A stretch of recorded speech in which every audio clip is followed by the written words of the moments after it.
So today I'm talking to Manuela Kagerbauer. Well said. Hi, lovely to meet you. Hello. And you are an artist, aren't you? Yes, yes. And I'm going to ask you to introduce yourself, and then we're going to talk about the kind of art that you do. Okay. That's going to be difficult. Which is going to be difficult, and you have got visuals as well to show us. Yes, So just give us an introduction to who you are. So, I call myself a mixed media artist, really, because it's I find it really difficult to put myself in a box. So I mixed media artist with a focus on the glass and metal. They're kind of my preferred two materials, and I absolutely love copper. I brought one of my pictures behind me, so it's just the patterns, and there's copper on black plywood to make the contrast really stand out. Yeah, it's lovely. Yes. So if we're watching on YouTube or Instagram, we can see that you popped it on an easel there, and it's just a square plywood, and then it's you got all the shapes on there, the diamonds. Yeah, I don't. It's not really shapes. I try to. So the idea is, I'm trying to give people the experience of the early symptoms of macular degeneration when they look at my work. Unfortunately, I got the diagnosis when I started my master's degree in Farnham at UCA within a month of starting, and it was my whole world fell, and I wasn't even sure whether I was going to be able to finish my masters, and it didn't help that I had a consultant that kind of wasn't really explaining it very well. So what do? You go home and go on Google. So just explain to us what it is. What's the condition? So macular degeneration, there is different types, which I'm not from a medical background. I just researched it through my master's. So it's a sight deficiency, and the main thing is when you look at straight lines, they become slightly warped because your photoreceptors in the center of your macula slowly die off. And your brain, when it looks at straight lines, tries to fill in the gaps, but it's not quite clever enough. So straight lines become slightly warped. And so somebody with early symptoms can get sort of similar effects as when you look at an optical illusion, slightly disorientated, and if it's really severe physically, you can get slightly nauseous, and I suppose like looking at one of those sort of strange mirrors at the front there, it's all warped, isn't it? Yes. So that is what I'm trying to give people the experience when they look at my patterns, and it works really well with the copper, with the reflection, and kind of the where there's lines, I interrupted them with cuts. And so your eye really struggles to focus, and that's where it comes in, where people can experience the early symptoms even though they haven't got the sight deficiency. So do you see it slightly differently then to how I would see it? Well, if I take my glasses off and it's probably a bit more vibrant to me. So when you've got your glasses on, it's because obviously you've worked it as somebody that doesn't have the condition. You can see it. So that's really clever actually. So was that quite difficult for you? I'm in for a torture to make. I really love straight lines, and it's massively difficult for me. So not just for somebody anyway. For me it would be hard, but then for you it's like double, triple. The work. I don't know why I've chosen, or maybe it's chosen me. I don't know. You just wanted the challenge. So my masters I did in Farnham, I did in jewellery, but I never really ended up doing jewellery because this kind of came in, and thanks to my tutor, she really helped me. You know, I went through a grieving process almost. Because it's, you know, I can potentially lose a lot of my eyesight, and she just helped me kind of translate it into inspiration now. That's amazing, because it's quite traumatic. It must be traumatic anyway, but as an artist, you need your sight. That is your job, it's your passion, it's what you do. So you just mentioned that you've done your masters. So have you always done art? Have you always been creative? I don't know, you see. I'm one of those people that don't remember childhood. I don't know, it's really odd. Although I've recently been to visit one of my old school friends who I grew up with. Yeah. So you said she's from Switzerland. Yes. Is that over back in Switzerland? Yes. Yeah, she now lives near St. Moritz, which is absolutely stunning. So I had to visit her. Oh, absolutely. Yeah, and she said, well, you've always been doing drawing and, you know, being creative, but I don't remember that bit. So it was after my children got to the age of teenage, you know, late teenage, 15, I felt like now it's kind of time to find myself a bit more. And I went and did a jewellery course in Bracknell Southfield Park. Yes. And I really, really enjoyed it. Started sort of, you know, making lots of jewellery, and started selling it to local people online. And I did really well. But at some point, there was a moment where I felt like, this is not really fulfilling.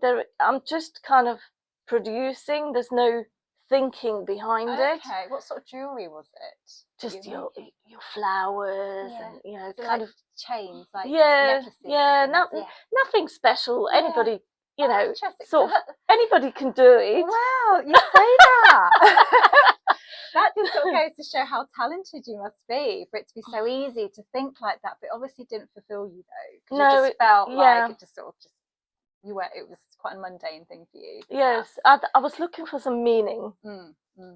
And then I looked at some different courses and things, and I came across the masters at UCA, and I never looked back. It's the best thing I've done in my life. Yeah. And was that in art? For myself. Fine art or in jewellery? You did in jewellery. Yes. Oh. Yes. But you don't work with jewellery now. No. No, it's a bit. Yeah, no. So in the masters, you kind of you know, it's very self-led. Yeah. And because the macular degeneration kind of came in, I just felt like I had to do research for my own good, to kind of find out what actually was going on with my eyesight. And that kind of just took over, and because of my tutor having, you know, regular meetings with her, tutorials, it just kind of turned into my art project. Yes.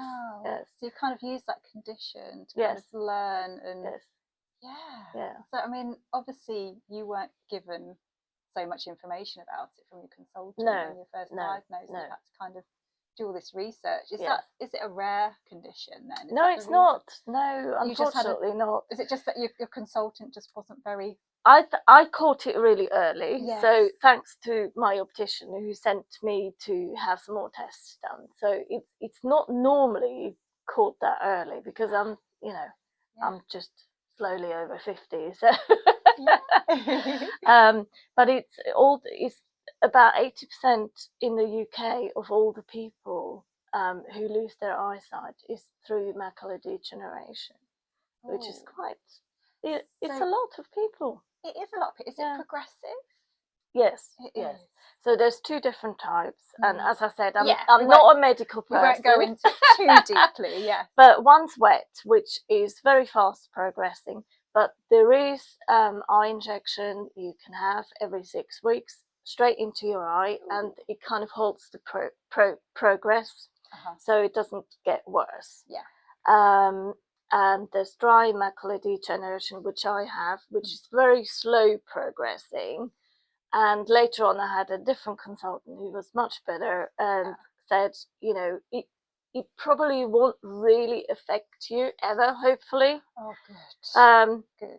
So, you know, over the next 20 years, it's quite a slow progress. So it's a slow progress, so hopefully it won't be too significant. Touch wood. Touch wood.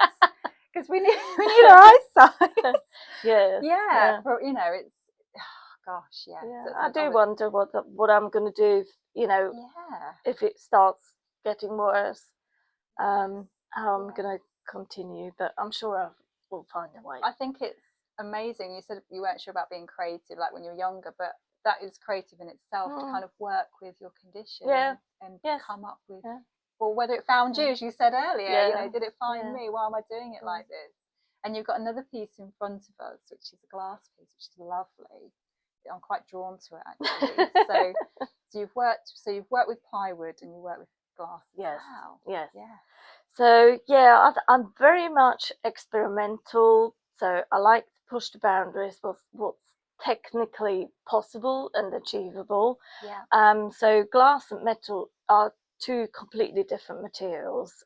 So they retract with heat and cold very differently. So to put the two things together, so there's copper in between two sheets of glass. In here? Yes. Oh, is there? Yes. So it's all copper. Oh, it's copper. So because it looks black. Yes. Oh yeah, I can see the different lights now. So what happens so I have a bit of sheet glass and I put the copper foil on with my stripy pattern. And I put the sheet on top, and then it goes in the kiln at a certain temperature, and it creates this fascinating kind of ombre graduation of the oxidation of the copper. So on the outside it's almost black, and then towards the inside it kind of goes dark red, orangey, and then it goes to the original copper color. Yes, as I'm looking at it, so I don't know if you're watching this on YouTube. I'll try and put a piece of paper behind it. Yeah, it's really quite translucent on the camera, isn't it? It is. So if I try and pop some paper in front, I don't know if that will make any difference. You can see the colours. So you might be able to see the different colours there in the middle. So it's very dark black around the outside, and then in the middle it goes to that. And this is your work on your website. So if somebody's listening to this and they can't see what we are looking at, can they see examples on your website? Some of it, yes. This particular work isn't on there. So is this all kind of unique?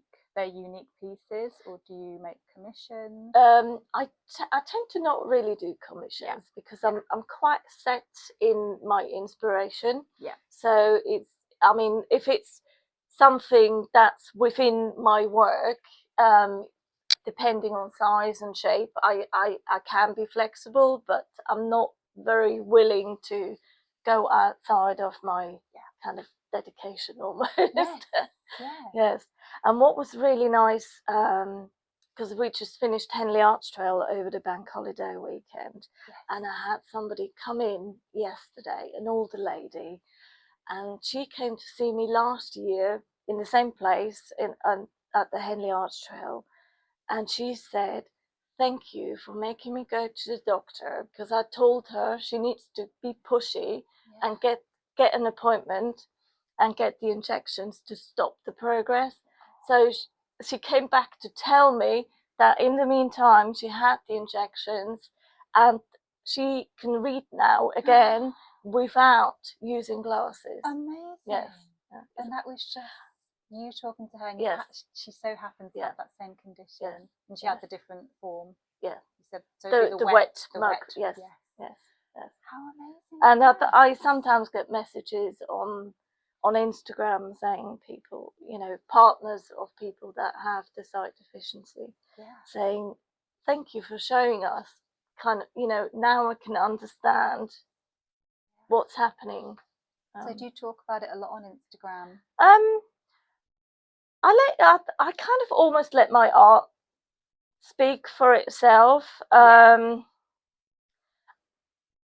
Maybe I should do it more. I don't know. Yeah, I think so. I mean, it is. Yeah, I mean, obviously you don't want to talk about it on every single post. Yes, yes. And Instagram itself is another thing, isn't it? You know, if you're not focusing too much on the Instagram, but if you were, then yeah, absolutely, because then it's part of you and part of your art. Yes, and it's raising that awareness as well. Yeah, because I'd never heard of the condition until I've met you. Oh, lucky you. Yeah. But you never know what's around the corner, do you? And that's the frightening thing. So so you just mentioned the Henley Arts Trail, which is our one of our. We've got a lot of art. So as we're speaking now, somebody might be listening to this next year or in the winter, but we are kind of coming into sort of spring.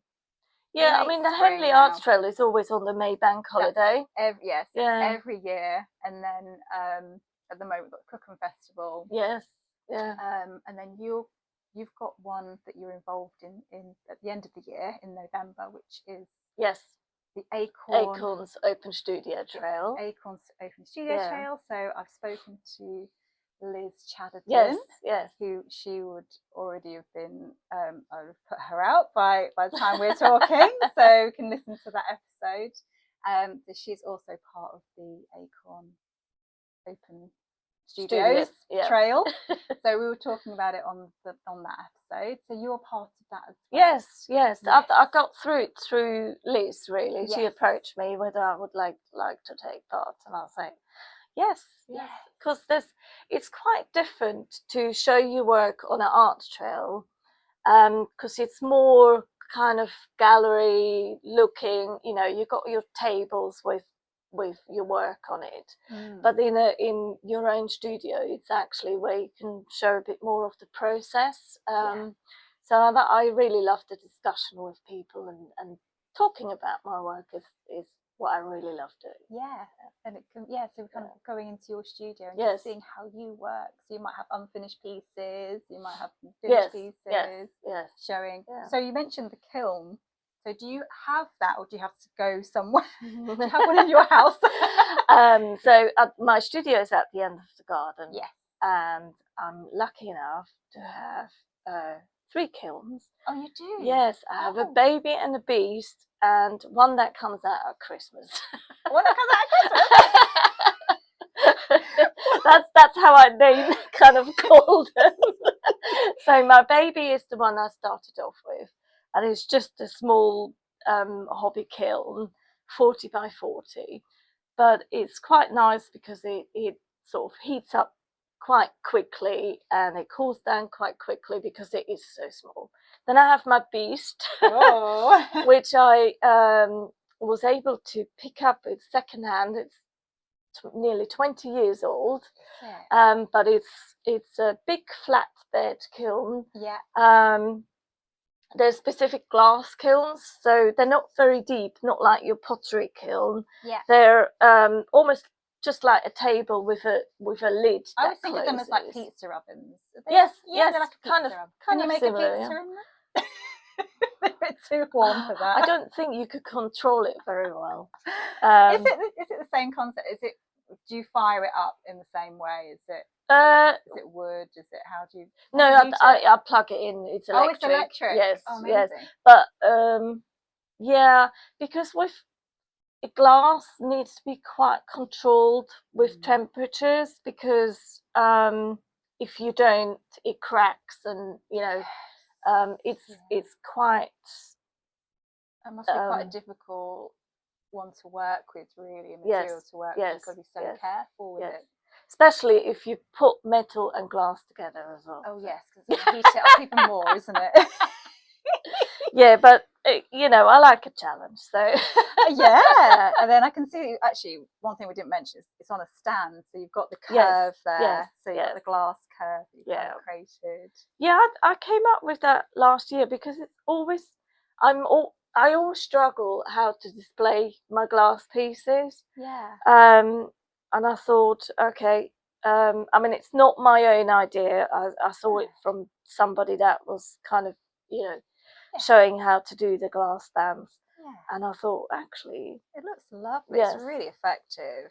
It kind of goes together, doesn't it? It continues. Yes, and because it is sitting on glass, you can see the bottom of it. So if you put it on like a wooden stand, you kind of lose some of it, wouldn't you? Yeah, it disappears. So one thing we haven't spoken about my glass artwork is it's mostly recycled glass. Is it? So it started during COVID time, where it was really difficult to get hold of art glass. So what I normally use is Bullseye Glass, as a brand that comes from America, and they ship it over to England, and I get it from a shop in Reading, which is quite famous. I mean, he's got people coming from all, from London to just come and he's got huge huge masses of art glass. So during COVID time, it was really difficult to get a hold of art glass because prices got expensive, and because it gets shipped from America. And what were people doing? They were doing up their gardens and getting rid of greenhouses. Oh. So I put my hand up. Yes, I'd like your greenhouse glass. So I had lots of time as well, like a lot of us. Yeah. And I took to trying to figure out on how I can achieve the gradual change of the color of the copper within the glass. And it probably took me about a year to achieve that, just by tweaking different temperatures. Really? And that's my secret. Oh, giving the secrets away. I wouldn't have a clue, to be honest with you. I've seen glass blowing. Yes. Have you done that before? Yeah, I tried it, but I black out, so it's not very safe to do, I think. Don't do that. Not with a hot iron. Oh gosh, it's a dangerous sport, isn't it? Yeah, doing all of this. Yeah. No, that's. So do you do any other? So you've got glass, and you've got the wood and the metal. So do you always do these sort of? I don't know how to kind of describe it. As you said, as you first kind of did your intro, like how do you describe it? Yeah, it's not a sculpture, but it is a visual thing. It's not. So I almost call my work an experience rather than a piece or an object. And I kind of, coming back to my MA, which is quite early on because of my research, I figured out that actually my pieces need to be kind of quite big and on eye level. So I have made some bigger pieces, installation pieces, where you kind of stand in front and you look through. One of my first pieces were 5-meter long copper panels hanging from the ceiling of the gallery. And so I oxidized, which makes the copper black, a couple of copper panels, and I left some in the original stage of the copper color, and all of them had little octagon cutouts.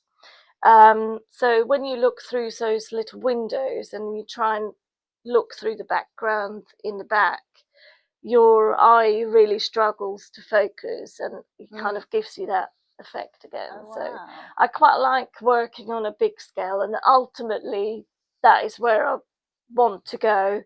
And the pieces I brought in today are sort of somewhere in between, kind of a small compromise for financial restrictions. It's also and place restrictions. And I was going to say, it's physical space, because you see these big art pieces, you see them in galleries hanging, but you must have a lot of space to actually be able to create it. I don't. Well, you don't. Yeah, you've got, which is what I've got at the moment. We're sitting in our garden office, which is what I've got, my little studio.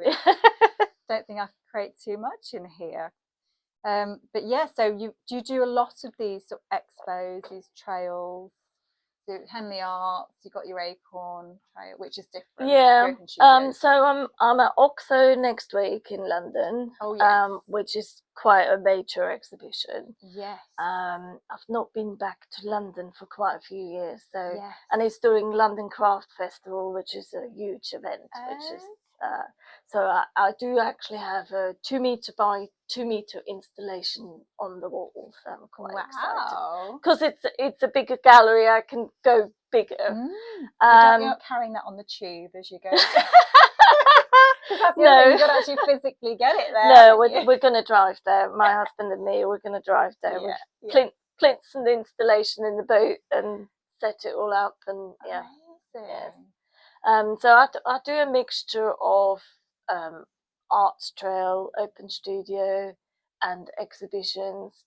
I put my work into you get open calls and I apply for them, and a lot of times I don't get selected. Sometimes you get selected, which is then a result. I've got a piece up in Yorkshire in the what is it called? Himalayan Sculpture Park. Okay. Yes, which is it's beautiful. So that's an actual park outside. Yes. Oh. And is that a permanent thing? So that's going to be there. I delivered it, I think, beginning of April. Right. Yes, beginning of April, and it's going to be open till November when it closes for the winter, and it's going to be there until then. And then I've just delivered something to Surrey last week for another sculpture park. So I'm venturing a bit on the outside because that gives me more space automatically. Yeah. So do you sell everything? Is everything for sale? Or no is the answer. No is the answer. Yeah. Yes. So is this just for you? Do you sell anything or? I do. I mean, I do sell my work. But I have to do it for yourself. Mainly. Yes. Yeah. That's good. I suppose that just sort of brings that connection to it. I suppose that passion, that connection, and that's yours. You created it, and you don't want to part with it. Well, I think my first piece, because it's almost I actually get invited to show it, the long piece with the copper panels. So I feel like, and nobody's going to pay me what it's worth to me. So I almost feel we're connected. It kind of needs to stay with me. That's the thing, putting a price on art must be a very difficult thing to do. Yes. Because we put our sweat and tears and love and it's not just the talent and the hours, it's everything, emotions and I've just been to a sculpture. I mentioned the Cookham festival. They've got the Cookham Arts Festival they've got at the moment. They do that every 2 years, so that's on currently, and they have a sculpture garden at the Odney Club, and I just sort of look at all these, and some of them they're very sort of obvious what they might be, then others you're kind of looking and I interpret it that way and it's actually this, and then when you hear the story of who's created it is, they always say art, it's perception, isn't it? There's so much more when I mean, hopefully my pieces are pleasing to look at. But if you want to know more, there is a lot more behind it.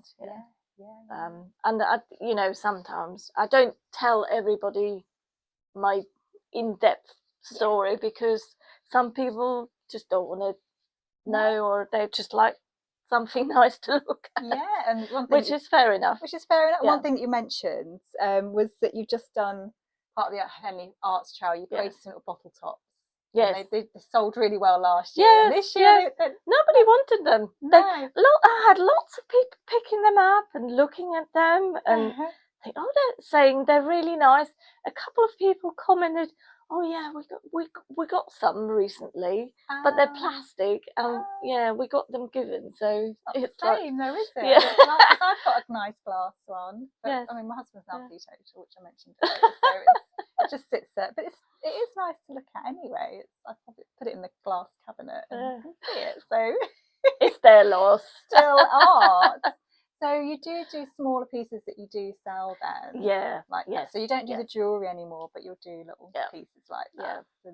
The little bottle tops. Yeah, it just keeps me afloat. And, yes, because that's the thing, isn't it? When you're doing the bigger pieces, yes. but you don't, they're not for sale, or you want to Yeah, I mean, my bigger pieces are for sale as well. Okay.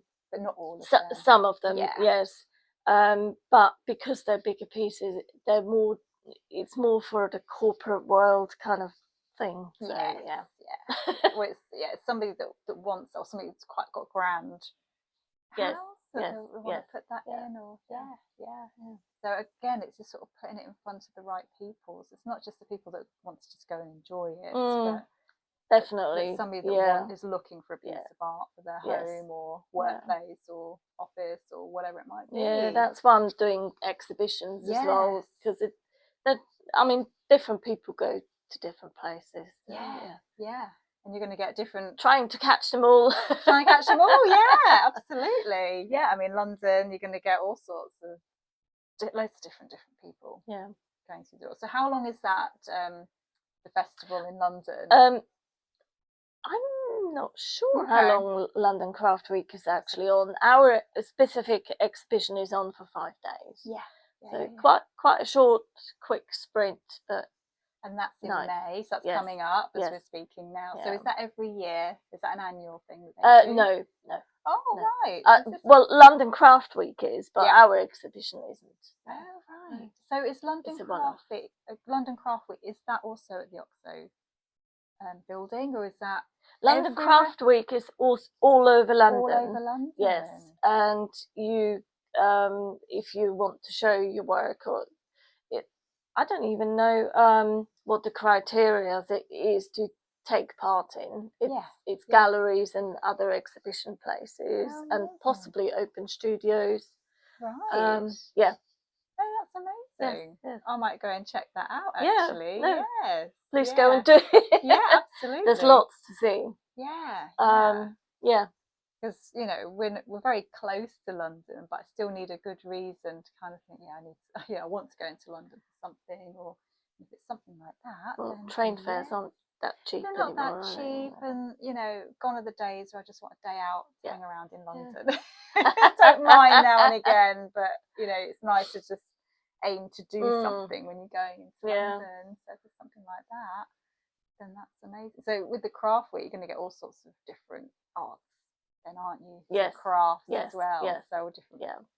It's high-end craft. So, I don't actually, craft... It kind of craft has two different meanings. It makes you think of like knitted things, yes, doesn't it? Yes. I think there's your everyday craft, and then your art craft. Yeah. So, yeah. Who knows? But it's nice that if it is open for anyone, yes. I mean, can anyone be an artist? I mean, I asked Liz this last week. She paints, and you do very different, different art. But is it accessible for anybody? I'm a great believer that there's creativity in everybody. Each one of us. You just have to discover it. Whether it's dancing, music, drawing, or being crafty, knitting. And it's up to you whether you take it further and challenge yourself and go into depth, or you're just happy with making a blanket for your baby, or it's a huge it is huge. Yes, it is. Yes, it can be anything. I mean, I've spoken to somebody in the past on the podcast as well who is a coach for creatives, and we talked about creativity and different forms, and she said, creativity could be just that you can be good at gardening or exactly. cooking or Yes. whatever Yes. it might be. Yeah. And Yeah. I'm always considered myself creative, and I like to write. Yeah. I always loved art at school, but I've never really kind of gone back to it. So maybe it's something that I will revisit. My daughter's very artistic. She does comics.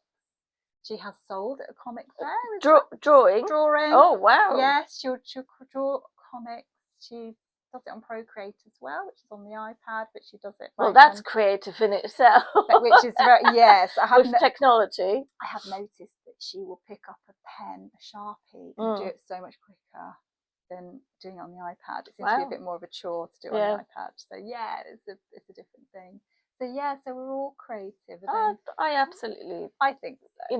I get so many people coming to visit at my arts trail or wherever, and they say, "Oh, I can't draw," and I said, "Well, have you actually really tried? It's like, who's there to say that your drawing isn't good? Yeah, it's only you putting that pressure on yourself. It's nobody else is gonna, and if they say it's rubbish, who are they to say that anyway?" Yeah, exactly. So yeah, I think creativity is, we all have it. We just need to explore it and go into it. And it helped me going through the grieving process with my discovery of the sight deficiency. It's almost like a therapy, isn't it? Yes. So, do you draw, paint? No, I can't draw. That was the one thing that I cannot draw. How interesting! But who's to say? So, oh yes. what am I preaching there? Yeah, but it's interesting, isn't it? But I suppose maybe that's just not where your passion is. So I discovered that I can draw, but in a different way. Yeah. So, and that was during COVID time when we had access to so much stuff online. Yeah. I found I've forgotten what they call themselves now. Somebody in London that was showing how to draw Islamic art, which I'm quite inspired by because of the repetitive patterns and geometric repeat patterns, and they used compass and rulers, and I can draw now. Oh. So I can't draw freehand. If you ask me to draw a dog or a cat, I'm really stuck with it. Yeah. But I can draw shapes and things with a compass and So that's your thing, isn't it? You just like those sort of those lines and those circles and everything. Yeah. Yeah, very interesting. Geometric repeat patterns. Yeah, thank you. I was trying to think of a term. It's a bit of a tongue twister. Yeah, I don't know, I could say that. But yeah, that's interesting because my daughter she's sort of, I'd say anime style, but it's not totally. She does a little bit of that, and then she likes a Jamie Smart, which is, he's an illustration, does children's comics. Okay. So she kind of draws these sort of she has like a inspiration from two different types of styles, and it's always eyes and things that they struggle with. So, but I'll do cute eyes like a Japanese anime. So it's just sort of learning. But they say eyes and noses and things quite hard to draw for some people. But you find definitely for me. Yeah. I suppose that's where artists can get creative and do it in their own way. Yet again, you just have to discover what your preference is. Yeah, and how you would do it. Yeah. And you have artists that would do very fine art, very fine, and then others that are a bit more abstract. Yeah. And but I suppose that's art, isn't it? And who's to say whether it's good, bad? It's what you enjoy. It's what you enjoy looking I mean, at. ultimately, I do it because I love doing it. Yeah. And that's what's going to show through, isn't it? Yeah. That passion and that love for it. Yes. Yeah, absolutely. So, where can we find you then if you want to go and find out a bit more about? So, do you do anything like workshops or anything like that? I don't really do workshops, no. Because I think my work is very unique, and as I said earlier, I'm not quite willing to share my secret yet. So maybe in the future. Yes. I will, but right now I don't really teach as such. Yeah. So where can we find you then? So I've got Instagram, Manuela Kagerbauer. Yeah. Which is a slight tongue twister. It is. So I've got to find out to spell it. Yes, yes.